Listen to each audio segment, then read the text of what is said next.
Here's a sneak preview for you of some of the stuff we have going on at the Sports Source Digital Network. Subscribe to that channel today. Who were the 6 biggest game-changing coaches in Tennessee sports history? We'll tell you next.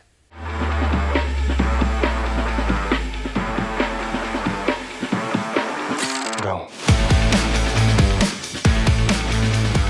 Welcome in to Give Him 6, latest episode here on the Sports Source Digital Network. We appreciate you being with us. I'm John Pennington, joined by, as always, John Wilkerson, who you can hear on 99.1 The Sports Animal. You can also hear him calling fall baseball games. You're going to be doing fall network stuff for the spring game, I'm guessing, as well? Actually, baseball's out of town that weekend, so that'd be a no. So that'd be a no? Yeah. Okay, well, just shut her down. All right, very good. And right over here, Bob Hodge, who, of course, folks can see you on the Sports Source, and they can see you on this channel for the Sports Source Wild, where you and Joe Juster doing your outdoor show. So. Yep, and people can hear me just out in my yard. Well, they can hear both of us on 99.1 The Sports Animal on Mondays with Will and Tyler. All right, well, what we're doing today is the 6 biggest game-changing coaches. Like, if you had to get, I don't want to do the Mount Rushmore. Everybody says Mount Rushmore, and there is only 4 Mount Rushmore. So we're doing 6. Give him 6. It's a countdown show, but it's Tennessee, so we don't count from 5 or 10. We count from 6. But we're going to look at these coaches who made a huge difference in the program moving forward. So you could look at it and say, yep, it was different after this guy or gal. That's the idea. Now, none of us have come in here with a list of our own we may have it in our head, but we don't know where the other guys are going to go. So we're going to start, we're going to try and start with the lower names, I guess, then work our way up, and I'm probably going to be the same couple of names at the top is my guess. But we'll get into that. If you like this kind of programming, and we pray that you do, click the thumbs up. That does a huge amount of help for us, which we appreciate. It also helps other Tennessee fans who might not be in the area find programs like this so they can connect back to home. Also, subscribe to our channel. We appreciate that as well. All right, so I will write things down on this here board starting at number 6, but I will let you guys start. Is there a name that we want to discuss? And what we'll do is I will actually write them down here. That way we can slide them a little more easily. Okay. But is there a name we want to start that you think probably won't be at the top of the list? I mean, we may all turn around and say, oh, that's my number 1. But is there a name that you think should be on here but maybe not toward the top? Wow. Game changer. It's always easier to work the other way. Yeah. So I will start at the bottom. All right. Yeah. And I am going to go with, and I'm sitting here, I'm building up, it's very dramatic. Yeah, the tension I'm is going to go with palpable. Doug Dickey at the bottom. And here is my reasoning. Once you got through the General Neyland era, Tennessee football was kind of, I mean, it wasn't horrible, it wasn't bad. Dropped I mean, off. you had the Johnny Majors era, and As a player, yeah. runner-up in the Heisman Trophy, and you had some decent seasons in there. But from the time that Robert Neyland stepped down until Dickey, you weren't quote-unquote Tennessee. You were basically what a lot of teams are. You're a decent team, but nobody's scared of you. And so I think he is the one who put the foundation down that kind of brought Tennessee back from there. So I would put him at the bottom of our top list. Yeah, it kind of declined under Bowden Wyatt. Yes. And then I guess it was Jim McDonald who was the 1-year or 2-year coach who handed it off to Doug Dickey. John, I'll let you go because I can make a case for Dickey. Yeah. In fact, I have Doug higher. Okay. In fact, Doug Dickey is my number 3. Wow, okay. And that's just simply for the fact that when you take a look, granted, it was the success on the field that you're pointing to, and you're exactly right. I mean, he took over a program, he changed the offense. And Yeah, you got out of brought it into the 20th century. Yeah, you finally had a quarterback. Yep. He won SEC championships, has one of Tennessee's claimed 6 national championships in football, and then also I think he deserves top 3 because you are talking Tennessee football and you're talking the guy who gave you your flavor that fans celebrate to this day, whether it's running through the tee or it's the power tee on the helmet, the checkerboard end zone. There is so much that still is a part of Tennessee football game days, which we know is the big sport in terms of revenue and all of that. That's why I think Doug Dickey's my 3, because he had the success on the field and he also transformed the fan experience for what is still held today. To me, that's where I was going to go. The fact that it's those traditions that he created that coaches change. They've changed over the years. The power T's been tweaked a little, but that T has been on the helmet ever since Doug Dickey put it there. They've run through the T. They've changed the side that you run through the T on, but they still do it. And the checkerboards went away for a while, but they've been back for the last 30-plus years. I think that Dickey goes on the list because of he transformed not only the program on the field, but as you say, he transformed the program off the field to where you have traditions that, you pass that down, father to son, mother to daughter. What do the checkerboards mean? Well, that started in 1963, which is actually they had a lot of white and orange paint. Yeah, that's right. Put it. Yeah, and in another couple of years, that'll actually be my voice.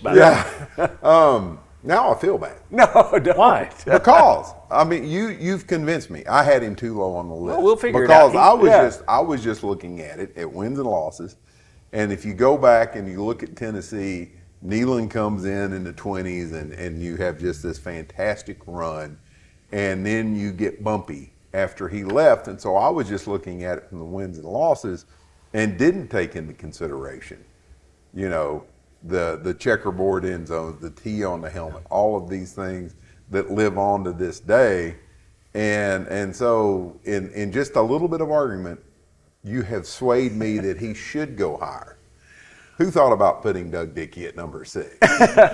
I also think that you have a really successful tenure as Tennessee's director of athletics. I mean, his exit obviously was villainous. Yeah, I started to say there will be people of a certain age who still don't like us praising him. Correct. They never forgave him. Oh, that's right. And I don't think the AD stuff factors into this list, but he's of my lifetime, and the current guy, Danny White's, he's on a rocket ship. He's heading up. But in my lifetime, he's the best athletic director Tennessee had. So Agreed. I agree with you that he gave his all for Tennessee, except when he was giving it for Florida. That's right. And if my mother was here, Never Doug forgive Dickey was persona non grata. I remember watching that Gator Bowl game on television, and that was just the entire game. She was livid that he was playing against the team and that he wanted Florida to win that football game the entire time. So if she was here, she would be downvoting. He wouldn't even be on the list, period. That's Well, right. our old friend- And she would be swatting you for saying he was Yes. 6.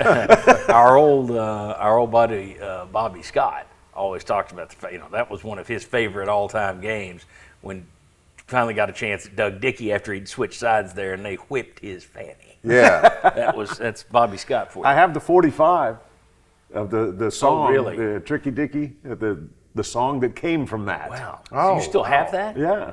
Wow, that's cool. Have you got that digitized somewhere? Have you saved it some way? Yeah. Okay. Sure enough. Because I want a copy of it. All right. So we've got Doug Dickey somewhere on the list. We'll Somewhere place on them the longer. We'll place them later, I should say. All right. I'll give you one. I'll put him at the. I don't think you can have. No offense. I don't think we can do 2 from this sport. The size of the sport also has to matter because my guess is football is going to be fully loaded here. But I'll go baseball. And Bob, we were talking about this yesterday. You had a guy who took you to 3 World Series in Rod Delmonico. But I don't think it ever connected the way it's rolling and connecting with Tony Vitello in terms of a consistency. And also, you're adding on to the state. Now, they did that as well in the early 90s, but the way you're building onto it, the way the fans are kind of embracing it at this point, and we just launched a new hardball show on Sports Source Digital Network. Check that out with 3 former Vols doing that. There's not even a host. It's the 3 former Vols. It's just listening in to them talk baseball. The fact that baseball is rocketing the way it is right now, I got to put Tony Vitello on there as one of the, it's a program-changing move. So to me, he's the definition of this list. I would put him toward the bottom because his tenure is still kind of early. Mm-hmm. We don't know what the end game is going to be yet, and it's not football or basketball, but it's definitely getting bigger and bigger. I got Vitello on my list. I would put him towards 6, maybe 5, but I'll let you guys debate that, argue, tell me to go the other way, whatever you think. You want me to go next? I'll go in. I've got him 6. Okay. And you're exactly right. Simply for the fact that Rod Delmonico won 699 games, 3 trips to the College World Series, won 2 SEC championships in 94 and 95. Tony Vitello has won a couple of SEC championships, not only regular season, but also tournament championships. First ever time that you beat the field in Hoover, and you did that twice in a 3-year span. Wins the first national championship in the history of the program. And oh, by the way, as the Southeastern Conference handles its qualifications itself. They're the ones that set the standard based on having coached 5 or more years and with a certain number of games coached. He is now number 1 all time in the history of the conference in winning percentage. Wow.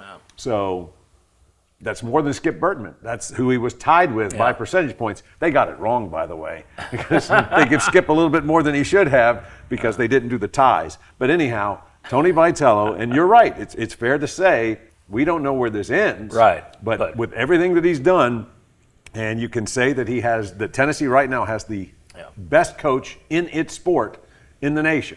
And so I think that he is very deserving of being in the top 6, and I've got him at 6. As of March 2025, if someone's watching this in 2030 saying, wow, he murdered John Wilkerson. Yeah. If this is playing in the downfall of Tony Vitello thing, chasing him in a white Bronco, they'll know when we said this. Sounds like a Netflix show, The Downfall of Tony Vitello. But yeah, we've got him on there. Would you have him on your list? Well, here's where we're going to have a little discussion that I'm sure I'm probably going to lose. But I would have Rod Delmonico on there first. And here's my reasoning. And you got to kind of take it from where I was at the time. I was working at the Knoxville News Sentinel back in the early 90s, and Tennessee baseball was a big, fat 0. It was nothing. The Sentinel oftentimes didn't even send somebody over to the stadium to cover the ball game. It was like a high school football game. Hey, when you get done, call it in. And then if you turn to page 3 of sports, here's a little Tennessee baseball beats whomever, loses to whomever. And so it was nothing. To me, Rod Delmonico set the table for what you have now. And the reason is because of the 3 trips to the College World Series and the fact that it made Tennessee baseball, after Delmonico was gone, I don't know, I can't in my mind come up with the exact number, I'm sure you can. How many coaches between Delmonico and Vitello? 3? 2. Raleigh and Okay, Toronto. only 2. But you had expectations. And so that's the reason you didn't settle in on somebody and they hung around and they lost for 4 or 5 years, because we've got expectations here now that from probably sometime in the 50s, 60s, whenever it was, Tennessee baseball carried no expectations with it. It was literally no different now, and I'm not insulting any athletes at UT. It was indoor track. You know, how many times have people getting excited about indoor track? For the record, that's Bob insulting athletes at Tennessee. So I look at Delmonico as a more important figure because I think he never reached the heights, but he made baseball something that more people cared about. I think it's fair, but you lose. I think it's a good argument. Yeah, And it is. You're right. Again, the wins speak for themselves. One win shy is 700. And it was nothing. You were Lower Hudson Field before you were Lindsey Nelson Yes. Stadium. Todd Helton, now in Cooperstown, was there. His coach was Rod Delmonico. I think number 8 should be retired. I've got Rod 7th on my list, and the difference being the national championship. Yeah, I think Rod doesn't get the credit he deserves. Rod was never, and this played a role in the change, he was not the rah-rah cheerleader that Tony Vitello can be. I mean, people just love this guy. Whereas Rod was more, I coached the game. and I know that frustrated athletic director at the time, Mike Hamilton, because he wanted somebody to go out and the program needed promotion. He wanted a pearl. And Vitello's closer to that. So I think that's another way that it has changed a little. Now, I'm not a big, to me, just coach the games. I don't know that you need that. I don't need guys riding on unicycles. I know that people here like that. The Topo the Dancing Bear comes out. Yep. Cool, we love that. I don't know that I judge that as part of it, but the athletic director did at the time. And I think also connection with fans. you can see it. You saw more of a connection for Vitello than you did for Rod at the time. But he does deserve his name to be mentioned with respect because the program before him was, as you say.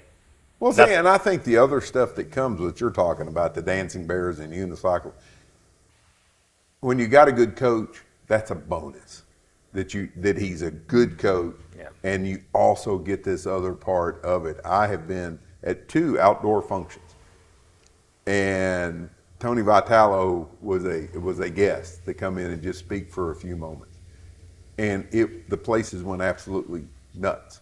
Okay, so here you are at a place where you've got hunters and fishermen, and the baseball coach from Tennessee comes in, and quite honestly, I don't know, and this was before the national championship, I don't know if you'd have had Josh Heupel came in if the reception would have been any bigger, because that's where his status is as far as the off the field stuff. I agree with you. He's a rock star. He's the closest thing you've got to a rock star around here. It doesn't help him that he's got, what is it Trump always says? He's out of central casting. Looks like he's out of central casting. I mean, good-looking guy, so the ladies like him. He's got an upbeat personality. And all that factors into it. I mean, I think that's part of whereas Heupel's just kind of a quiet. He's not going to be in your face. I mean, Vitello's got some fire to him. So I think that works in his favor as well. All right. In terms of connecting with fans. So have we actually got anybody on the list yet? I think Dickey and Vitello are both on the list. Okay, they're on the list, so they just haven't. Well, we'll rank them once we come up with it. Because I was going to write it on here, but if I'm writing with a pen, I can't erase and move and slide. So usually I cut out names. Yeah. I just didn't do that this time. So it was lazy. All right. John, you haven't thrown one out here, so I'll let you throw out the next one. And we can go anywhere you want. We're still trying to look at the bottom-esque of the list. Mm-hmm. Bottom-ish. Yeah, I would put Rick Barnes on the list of 10, but I wouldn't have him in the top 6. Wow. Okay, we'll have a fight over this one. This is good. Go ahead. Well, and again, what he's done in 10 years is remarkable. Yeah. Because he is now the second winningest coach in the history of the program. He's done things that, not the same coach has done all of. So he gets, to me, so much credit. But I have him one step below another coach when it comes to the history of Tennessee basketball, Volunteers basketball, and that would be Ray Mears. So I just think that Coach Barnes, again, you could not have had a better fit for where the program was. We've talked about it on previous shows where there was turmoil. There were fans that were saying, no, we're on this camp or on this side of the fence, and the other group of fans on the other side of the fence. I think what he has shown that Tennessee's capable of, and that is sustained success, is remarkable. But I would just have him on the outside looking in at my list of 6. It's the consistency, again, for me, that would have Barnes higher, but you would put Mears on there. Yes. Okay.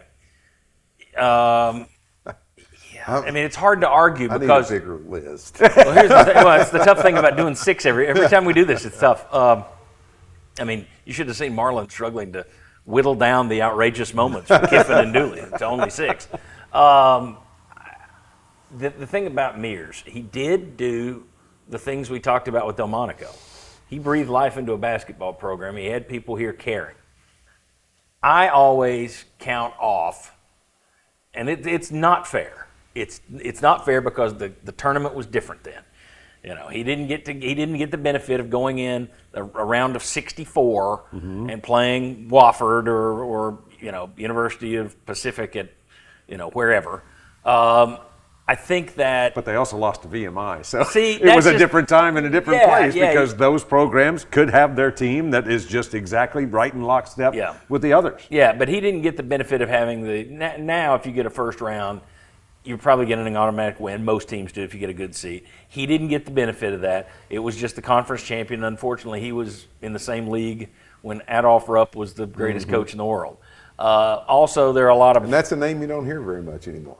Adolph Rupp? No, to Adolph. I mean, Adolph. Yeah, that name's kind of gone. Kid that. Yeah. But you look at what Mears did, I think that I also probably count off because of, and this probably isn't fair either, this is just me, a lot of stories about how they got their players over there. Which, I know right now, they all do it. Okay. I can feel the lettuce flying at TVs. But they did. There were some shady, wild times over there at that period when you just talk to people who were around at that time. At the same time, I'm not going to argue that Ray Mears shouldn't be on the list. I don't know how you rank them. As a matter of fact, let's just do this right now. We may go back and put to it. Let's just talk basketball coaches, period, because you can make a case for Bruce Pearl too. Yes. Because he built it. Okay, you would go. Which of these three? I'm going to make a case for Bruce Pearl. Okay, go ahead. And my case is this, and it's similar but dissimilar to my case for Rod Delmonico, is when Bruce Pearl got here, expectations weren't high. You had expectations, you weren't meeting those expectations. So he got here, the fact that they immediately hit, the fact that once again you have this big personality, the fact that you went to number one for the first time in the history of your program while Bruce Pearl was here, I think once again, and I look at this list of people who set the table to get to where you are. Right. Again, it's just a reminder: 6 biggest game-changing coaches. And so Bruce Pearl, I think, elevated Tennessee basketball to where the NCAA tournament isn't something that we hope to do. No, it's something we do. Now we're worried about where do we fall into the bracket, and you had the farce that was the Donnie Tyndall hire. But Conzo Martin, he got here. He wasn't a terrible coach. We can talk about all the reasons that he wasn't particularly liked, but it wasn't like he came here and you're struggling to win 6 games. Right, you were on the bubble 2 years. 6 games in the SEC now get you in the NCAA tournament, so that's a bad example. But it was the expectations had risen to the point where that's good and good enough. We've got to be better than that. So that's the reason Bruce Pearl would be on my list. Would he be higher? Okay, let's just see how we can battle this out. Because of those 3, you've got Mears 1. Mm-hmm. Of those 3, Barnes, Mears, Pearl. I would have to go Mears for one reason. Okay. Before Mears showed up at Tennessee, a lot of times the basketball coaches in the SEC was an assistant football coach. Mm-hmm. Yeah. So to me, Mears was sort of the guy who transitioned you from okay, the SEC is completely about football and nothing else really matters. He got you into that level of the Adolph Rupp in Kentucky that now basketball can be a thing. So that's the reason I would have Ray Mears on my list. Okay, and I think Barnes has you at a place, like Vitello, it's not over yet. Right. But he has you at a place when he leaves. Now, Danny White may still go and get some up-and-comer. That's his MO, it seems. But I do think this program is a better place than it's ever been in terms of national eyeballs on it, draw. And I don't disagree. Mears didn't have a 25,000-seat arena or 20,000-seat arena that was jacked out every night. But he was the guy that led to you having a 20,000. Well, actually, that was DeVoe. Don was the one that pushed that thing. But yeah, I mean, if Mears isn't there, DeVoe doesn't build on it.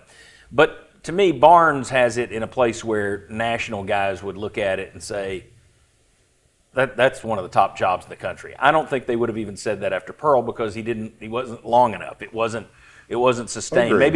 Maybe that's Barnes' benefit that he's the second guy to do it. And he's done it consistently. He's also done something that Pearl didn't do in that you were consistently ranking way up high in recruits. Your name is always kicked around. Also, and I know folks don't care, but if you're an athletic director, you care. He runs a clean program, man. You have not heard, think Pearl. There were some cloudy days, and I mentioned the Mears stuff. We've all heard stories. In terms of what Barnes has done, how many guys go through that don't finish up with you really liking them? They're good guys. I think the culture counts for something. I want a team that I can pull for, a team that I can like. So to me, he's way up there. But if we got 2 guys saying Mears should be on there above Barnes, I'm not going to argue that. I know what he meant. It's the unicycles. I know that it's the Big Orange Country. Big Orange Country was his. ready to That's right. say. Yeah, I hear he was proud of that. But you had the orange and white Even stripes. in the great beyond. Yeah, the orange and white stripes that they've gone back to on the pants, the rip-off of Indiana, but Right. still. Sweet Georgia Brown, didn't they Correct. play that? Yeah, the whole 9 yards. So I think that Mears should be on the list, no question. So he's on there. We'll leave Barnes off, but close. We'll see who else gets in this list, and maybe he winds up at the bottom of it, maybe not. Before we get further in the list, I do want to say a word of thanks to Hearthside Bank. They bring you this show, Give Him Six, and as a matter of fact, they bring you everything we do here on the Sports Source Digital Network. They are behind us 100%, and the beautiful thing about them, I grew up for a little bit. East Tennessee's always been home, but for a while I lived in Middlesboro, Kentucky. And they've got a branch there in Middlesboro, Kentucky, all up through southeastern Kentucky, all the way down to Farragut. It's basically my life on one strip. So Hearthside Bank, they're good people. And it is personal banking. Not just personal banking, not business banking. They do that, but I mean personal. They take an interest in your financial plan. They help you get there. Hearthside Bank, I believe in them. Always within reach. You should too. All right, let's continue our list here. So Saturday, I'm actually driving the Pennington Trail. that's it. It's the Pennington Trail, yeah. It's like he's no longer allowed here. That's why they call it there. It's the Pennington Frisbee Golf Trail. All right, so we did give ourselves some names here. Was there anybody, we're not going to run the name, was there anybody here that we didn't, was there a name that you guys had that isn't on here? There's some outstanding coaches that both the Vols and Lady Vols have had. Yeah. But I just think when you talk about, because I think you have to factor in national and even international attention, different things like that. Yeah. So there are coaches that I think are just wonderful. Yeah. In fact, I think Matt Kretich and what he's doing with Vols and Lady Vols swimming and diving right now Right. is truly remarkable. But I just think when you're talking about the 10 that you would Yeah. whittle down to 6, Yeah. they are people that you would Well, celebrate their tenure and then say, Yeah. Ray Buzzard came to my mind as a great UT coach, led them to a national championship. But Great track coaches and great, there's no yes, question. but I don't think in this kind of a conversation, once again, hoping that if people are going to throw lettuce, they may.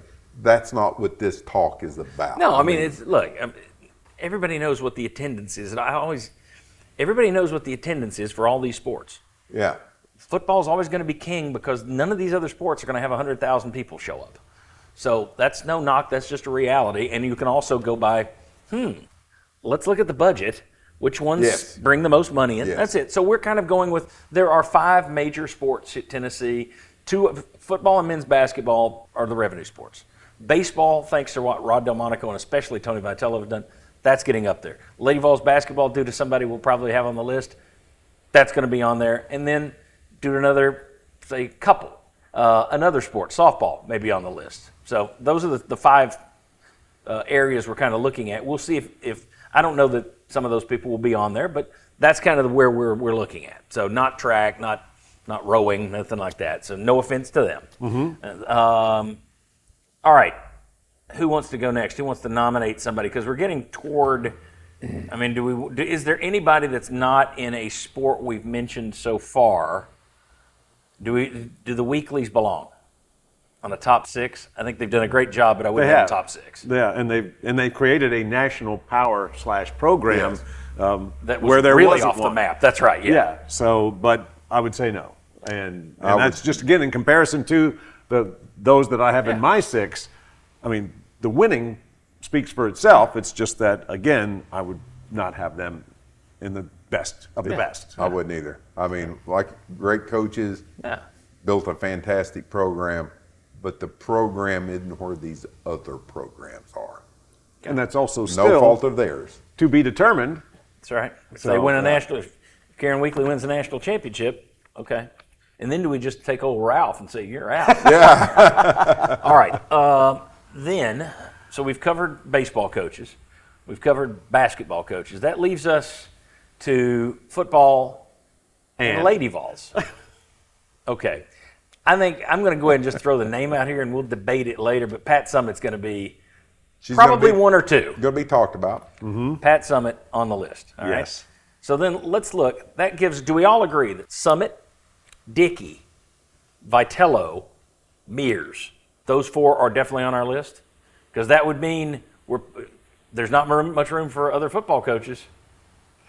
Or do we want to? Let's just talk football next. Let's talk football and whittle it down. Okay. We'll whittle it down to a couple, all right, and see where we get from there. One guy's got his name on the stadium. So I think Neyland's going to be on the list, right? I think Bob Neyland's going to be Okay, on the we'll list. debate and see, placement. Notice I called him Bob. Yeah. Because you're all right, so that leaves us then. Same name. That leaves us then, I think, in terms of other football coaches. And Bowden Wyatt was a good coach, and Bill Battle had his years.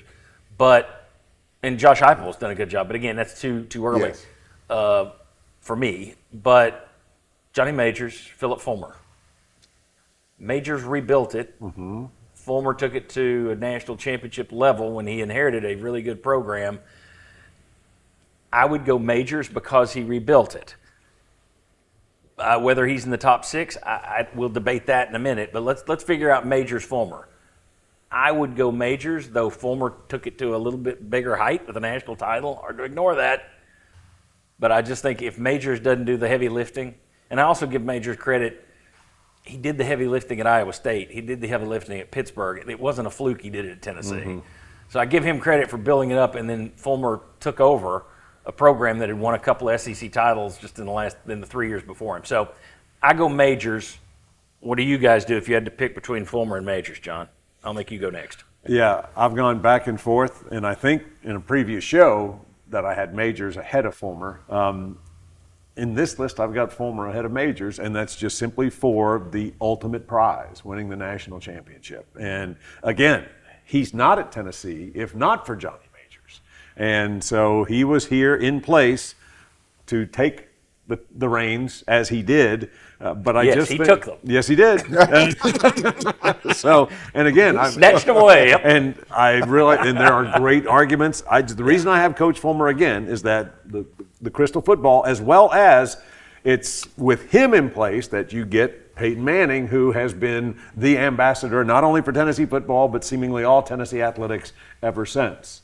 So I just think that there are things that continue to reach out and represent University of Tennessee and Tennessee football from Coach Fulmer's tenure, a little bit more so than Coach Majors. But again, I could wake up tomorrow and think, no, it's Johnny for sure because I did it previously. Well, I'll say this before, and we'll kick it to Bob here. I will say this for Philip Fulmer, and it's in his court.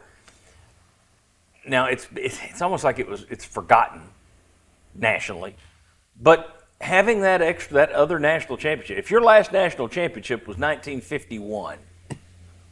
Would you be considered the same level that you are now? I mean, I know that you were so down for so long that there are a lot of people nationally who may not, I mean, it's a whole generation don't know you won one in 98.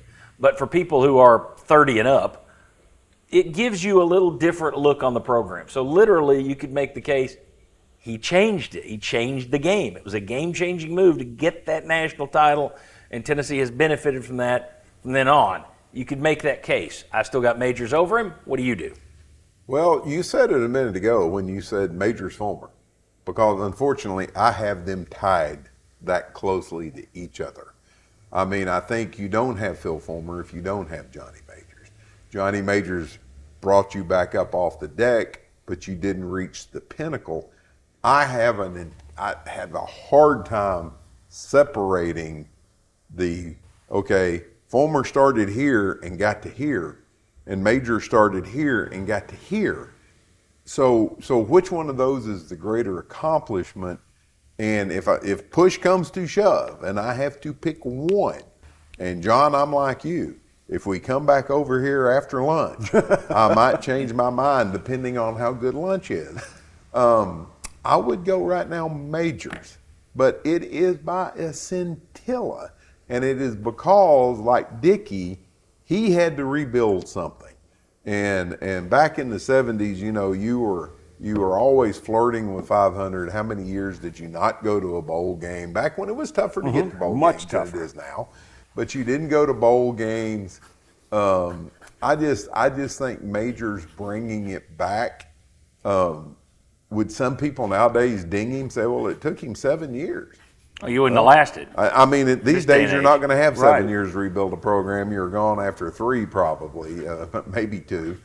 But because he's the guy that got it to the level that Fulmer was able to springboard off of, which sounds like a bigger knock to Fulmer than it is. But you started at a better place. I'm going to go with Majors slightly ahead of Fulmer. Okay, now what we're going to do. I'm not ranking these. These are not in order, so don't let that influence you. I'm just putting down names that we talked about. We will write down. What we'll debate is where they go, and then we'll put 1, 2, 3 before whoever. So this isn't done. I just wanted to give our viewers, if you're trying to keep up at home, who's on the list? That's our list of 6. Now you tell me if I need to take somebody off of there, because we also talked Delmonico. We also talked Fulmer. We also talked Barnes, Pearl. I think we all had Barnes over Pearl, or do we? I do. Okay, I do too. So it would be Barnes instead. No, I had Pearl over Barnes. Oh, okay. Did you? Because I think, once again, I'm looking at it wrong, but I'm thinking, who built the foundation to where you are right now? Well, okay. Rick Barnes just beat Coach Pearl's run of 6 straight NCAA tournament appearances, which had never happened before or since. And so there is the impact there, but I also think that there's the negative, that is, he paved his own exit. Yeah. Yeah.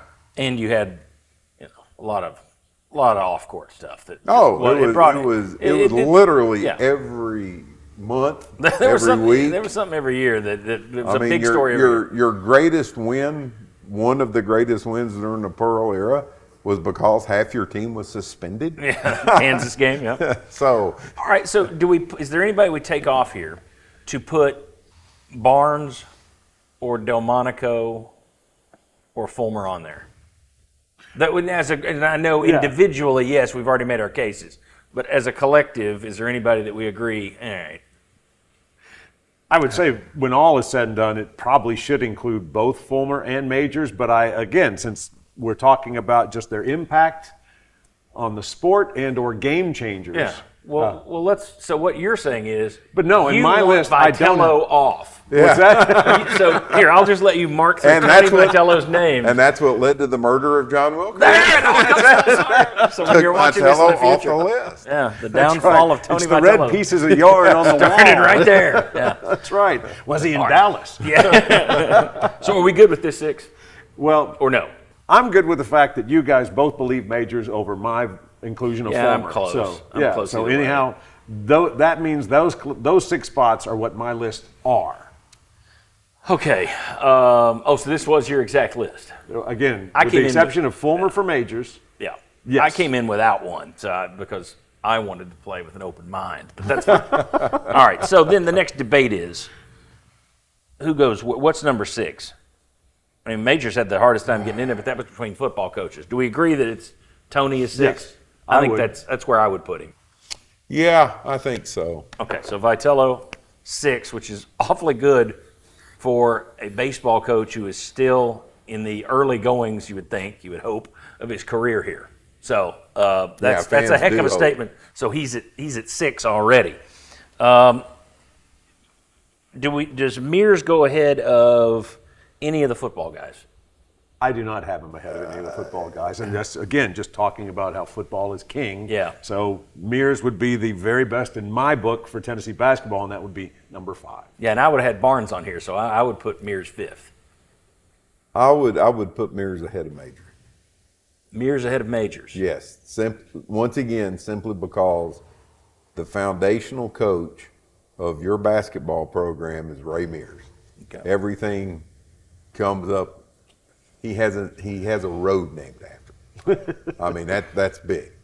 Matter of fact, I'm going to be down there later, so I can tell him, Coach, I hung up for you. But I can see the argument.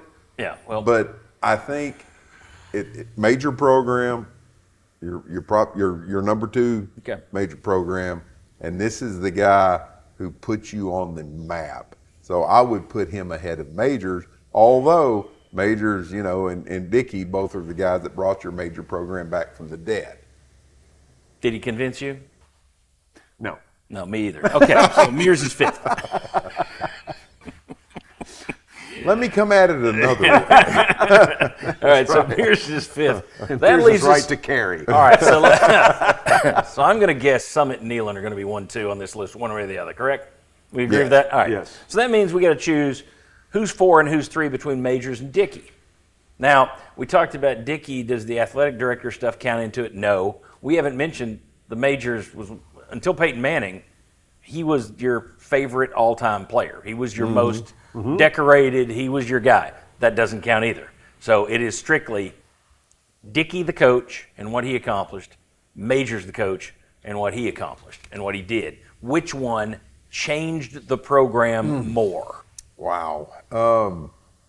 Once again, when Dickey got here, you were in a bad place. When Majors got here, you were in a bad place. Majors got here and you were in a bad place because possibly Dickey left. So is this where jilting Tennessee to leave to a conference foe, jilting them when you're playing them in a bowl game, is that where that comes in a little bit, do you got to hold the guy accountable? And see, that's fair because that is a coaching move that he made, which was to leave you and compete against you. Now, he left your program in good enough shape that Bill Battle had a couple of fantastic years, right? And so it declined under Battle. And I'm not going to begrudge a guy for going to his alma mater either. So I understand what Majors did coming here from Pitt, so I understand that. But Yeah, but one left you in the lurch, the other came marching home. Oh, nice. And then you left him. I think that's... And then you lurched him. You lurched him, that's right. One left you to go build something else. One left a national championship team to return home and rebuild you, which he did. Now, they both won 2 SEC championships. No, Majors won 3. Majors won 3. I had it as 2. See, my memory fades. Then it's obviously Johnny Majors. I would also say Majors won the best game of my lifetime. That is probably. At a certain age, some people I'm sure look at the 99 Fiesta Bowl as that's the apex, that's my favorite game all time. Right now, youngsters are saying it's the 22 Alabama game. What happened in 99? Yeah. But to people a little older, it would be that 86 Miami game in the Sugar Bowl. So I would have that's real close because Dickey, for all the reasons you said, and then I was going to put out there the checkerboard, the tee, and the marching band, all those things matter. But I would put Majors ahead because he came back, he didn't leave. Yeah. Nope. That would be my delineation point right there. So we are down to the 2 that we haven't talked about, which is good because we've saved this debate for now, and we can talk about their merits and all they did and why one would be 1 and one would be 2. Now, we're not going to rank them yet. I just want to talk about them, but there's our list as is right now, and I can't see it, so it's 6 Vitello, 5 Mears, 4 Dickey, 3 Majors. Yes. All right, we're talking the best game-changing, program-changing coaches in Tennessee sports history. Then you've got Pat Summitt and Robert Neyland. Let's just make our cases before we say number 1. If you're looking at them, I want to let's talk about the game plan here, the overall what we're grading this thing on. You got to look also not just what they meant to their program, and both of them. I mean, the word legends. I don't know that you'd use that. You would use it for Majors as the coach and the player. He was a legend, but as just a coach, not a legend. I don't think. Dickey, not a legend. The only 2 I see, maybe Mears for some people, but Summitt and Neyland, those are legends.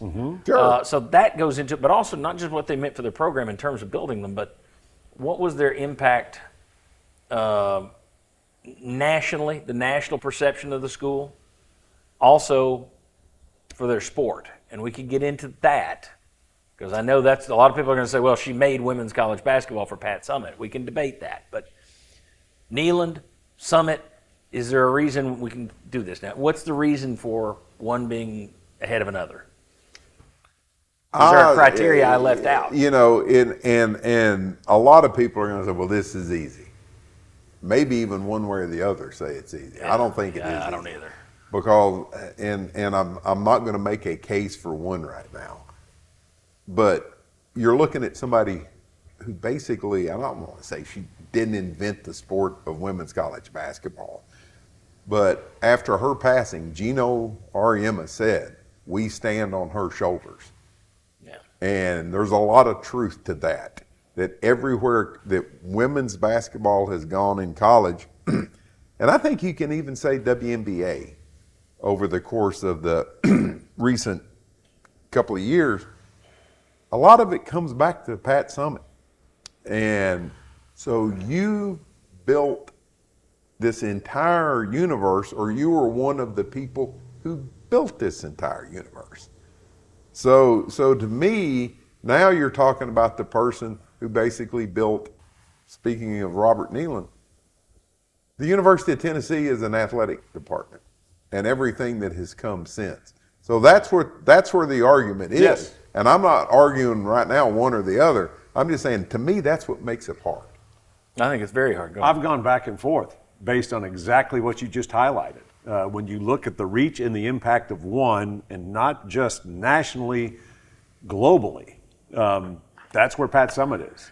And all you have to do is see when it's the We Back Pat week, and you get to hear in terms of the reach. I mean, people, not only in other countries, but people in other sports will talk about how Pat Summitt, one way, shape, or form, something, it was either her glare, her stare, her success, you name it, all of that had an impact. But as you mentioned, and correctly so, General Neyland is either the grandfather or godfather of Tennessee athletics for what he did and what he built in a national power. It's just remarkable what Tennessee football was. And I also think that he doesn't get enough credit for other things that he had a hand in. The expansion of the stadium were based on, It was his on plans. his plans. I mean, and the only other coach I've ever known that had that same impact is Rockne at Notre Dame with the exact same situation. He looked at the stadium as to how it could be expanded, how it could be built up, and it's like, that's the elite of the elite. And in terms of, again, the approach to the game. You've talked about it for years in terms of just how that it was the map to the field and like it was a battlefield, and how here's what you want to do when you're here and there, and just the actual grid of the gridiron. I've still got that quarterback map. At some point, folks, I have a quarterback map that was given to me by former Vol Pat Shires, who played on the national championship team in '51, and it's Neyland's map of what you're supposed to do every 10 yards on the field. It is the funniest thing you've ever seen in your life. I've already blown this thing up to about 8 feet tall. It will be a future show on this digital network, just to bring current players in and show it to them to see their reaction. But yes, he had a plan for everything. I mean, people forget the maxims that have now been whittled down. There was like 70 of those things to start. Yes, he changed football here. I mean, let's face it, football is your number one sport, right? Mm-hmm. All right. People define themselves. They love baseball. They love women's basketball. They love men's basketball. No knock on any of those. If you offered people, every other sport could suck, but we get a national championship in football. I know what they're doing. We all know what they're doing. Oh, yeah. They're all taking that national. It's like in Kentucky, same question, they'd say basketball. It's a football school here. If you don't get General Neyland here, now maybe you find somebody else, maybe you don't. You were getting whipped by Vanderbilt. They were the power. If you don't get General Neyland and become this incredible power in the 30s and 40s and then into the 50s, are we even sitting here? Is the University of Tennessee just Purdue? Is it Mississippi State? No. And think about how this state defines itself. UT football is a part of that. Mm-hmm. So, I mean, he changed the way the state views itself, I think. Yeah, I think because you're of the way right. the interesting thing, another note on these two, they both had their careers cut short.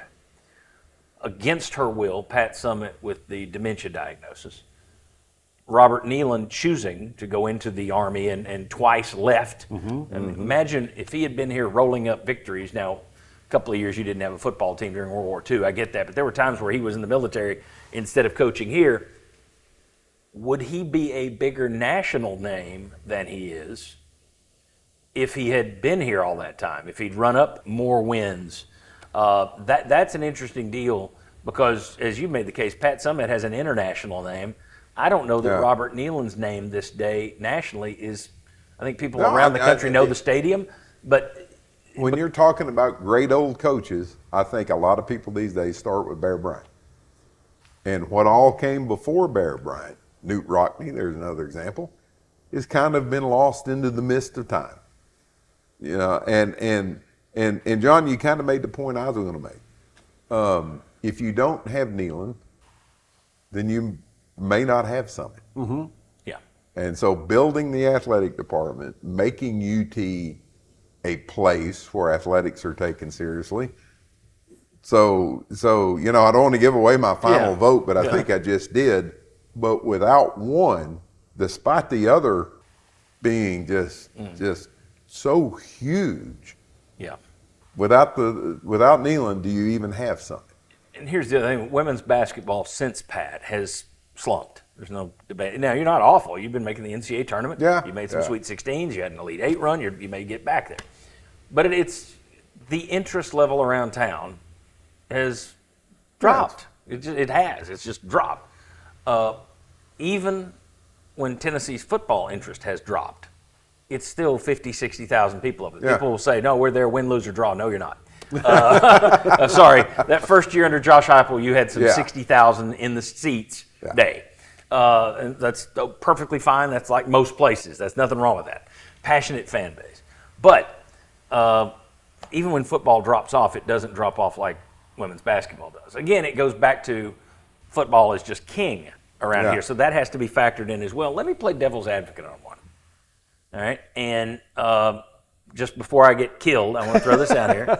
There's been a lot of death on this show. There's been a lot of death on the show. Future and otherwise. When Pat Summitt got her first coaches show, I believe it was the first coaches show by a woman on television in the U.S. I was the producer of it. When she was like the first women's coach to be doing recruiting tapes. That was the big thing. Barry Rice and the guys at UT would cut them for the football team. She wanted them for the women's basketball, and she came to me and said, "Can you do me a recruiting tape?" Did recruiting tapes for. We, on our own, it's so illegal what we did. We did the first ever, to my knowledge, women's basketball tape. Back when they did VHS tapes, when you'd win something, we went to Joan Cronin and Pat Summitt and said, "We would like to do one for the Lady Vols." I just wanted to see if I could do it. So before anybody comes back, "You hate the Lady Vols," stick it. That's not the case. I've got one of my prized possessions was after that recruiting trip or the recruiting tape I made for. Pat sent me a card, and I've still got it. And it was and Holly Warlick did too. It was a thank you note for your help with the national championship.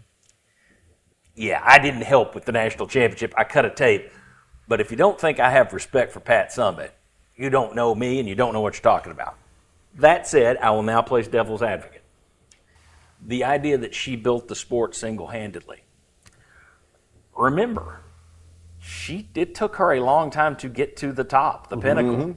There was all that talk. You kept getting close, didn't get there. There are people at Old Dominion, people at USC who Louisiana Tech. Who would say, what was the school? Immaculata. Immaculata, exactly. Who would say, oh, whoa, hold off on that, she built the sport thing. And then UConn, what Gino has done, has surpassed it. It's ridiculous what he did. Yep. Does that? It has to be factored in some way. I just think there's a little bit of hyperbole with we look at it, she's in the family, and I think the world of her. But that's something we say about our own. It's like, well, Davy Crockett's the toughest man ever walked. Okay, well, talk to somebody in Texas. Sam Houston. Only 3. Yes, Sam Sam Houston. the bar. So, I mean, is that a Tennessee thing that, well, they wouldn't even have women's basketball? They'd have taken the peach baskets down if not for Pat Summitt. Again, I'm playing devil's advocate. I'm going to go with no, that I don't think it is hyperbole. And here's the reason.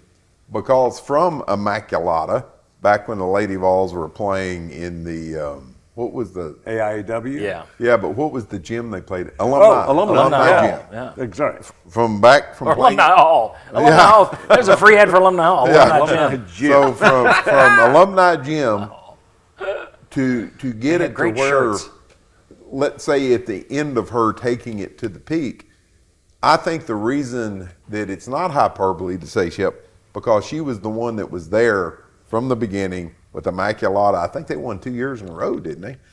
All the way through her last championship, whereas those others, they came, they went, they came, they went, they came, they went. So That's the reason I give her more credit. And yeah, people were disappointed when they didn't win, but that overall overarching consistency that you were one of the best 2 or 3 or 4 schools every year for a long time. So that's the reason I put her up there. Any other points we want to make before we put this thing to a vote?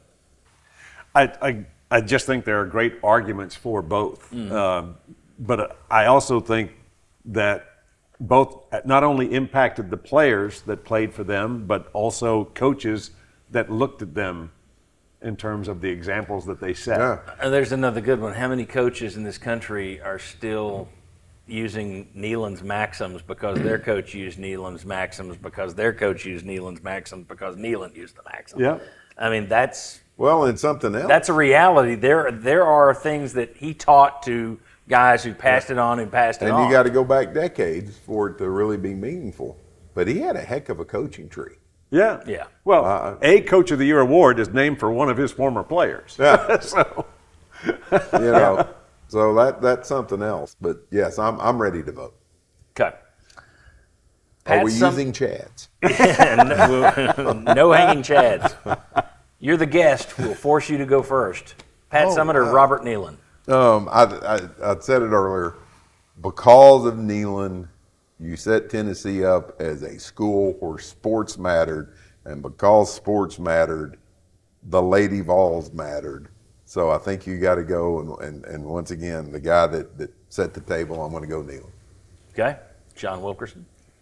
I had General Neyland number 1 on my list the entire time, and still I leaned to Summitt just because of the international reach. Again, since we're talking about game-changing, But Neyland had an international reach. I mean, India fought Bomber in India, Theater that's during right. World War II. I'm talking about within the framework of their sport. Oh, okay, my bad. Yeah, but you're right. He arrives. He gets here as a captain. Then Yeah. he's a major. Then he's a general. I mean, because of his absences, he climbed the ranks in Yeah. terms of his outstanding accomplishments. So, if we are talking impact on our nation, sure. That's not why you flipped it. You flipped it to put it in my lap. You used up all the glue on purpose. No, but I still think that the people that actually have not been able, if you think of the influence, that there are athletes now that were inspired by Coach Summitt that never got the chance to see her coach. Yeah. And yet, here they are. So I just think that, I mean, it is 1 and 1A to me. Yeah, it's tough. That's a tough one. But- That's what makes these shows fun. Right. If it were easy, it wouldn't But be fun. again, and it could be so easy as without General Neyland, there isn't Tennessee for Pat Summitt to become the pioneer that she is. I just can't believe you weaseled and flip-flopped and left me to be the deciding vote on this. But if Here's you the started with yourself, But I'm the would've been host, so I'm deciding. letting you guys. So I'm being nice, and I get burned by it. now he's just saying, grab your keys, it's time for you to go. Yeah. So I was prepared for you both to say Neyland, and I was going to give Summitt the vote because I could. It's tough in that, look, it's a football school. I think I made the argument. It's a football school, and I think that's where I'm going to go with Neyland. But it's tough because I never knew General Neyland. I knew Pat Summitt, and I liked Pat Summitt. And Pat Summitt was always spectacular to me. And you hear how many people, although you talk to those guys, I mean, Pat Shires, who gave me that map, Colonel Gene Moeller, Gordon Polofsky, those guys, Andy Kozar. We've got the General Neyland book back here. Bill, I don't know if you can get a shot back there behind John's head. We got that big black book. Underneath that red New Jersey General's Bobby Scott autographed hat, we've got a big black book, the Legend of Robert Neyland. That's not the name of it, but Andy Kozar, who was just a tremendous ambassador for UT for years. The way he spoke about his coach, General Neyland. Jim Haslam recently did an interview with Jimmy Himes on Paige Dower's Full Disclosure production. Go find that here on YouTube. The way those people talked about Neyland is the way that the Summitt people talked about Pat. They both made impacts on lives. I will go Neyland, but it is ridiculously close. It is solely because this is a football school, and it's a football school because of Neyland. And as I said, both were at one point number one on my list. So Yeah. I have no counter argument. All right, so there's the biggest game-changing coaches in Tennessee athletics history. Tony Vitello, that's a heck of a thing to already be on number 6 on all the right. names that didn't make the list. Yeah. See, I would. Well, anyway, we've adjudicated it. Number 5, Ray Mears. Number 4, Doug Dickey. Number 3, Johnny Majors. Number 2, Pat Summitt. Number 1, Robert Neyland. And it's got to be a hell of a list if Pat Summitt's number 2 on it. For sure. You've done your work if you're number 1 over Pat Summitt on that list. So, anyway. And how many of those people have roads? That's right. Everybody's got roads. Bob Hodge, thanks for coming in. Glad to be here. It was fun. John, John is always fun having time to kick around with you.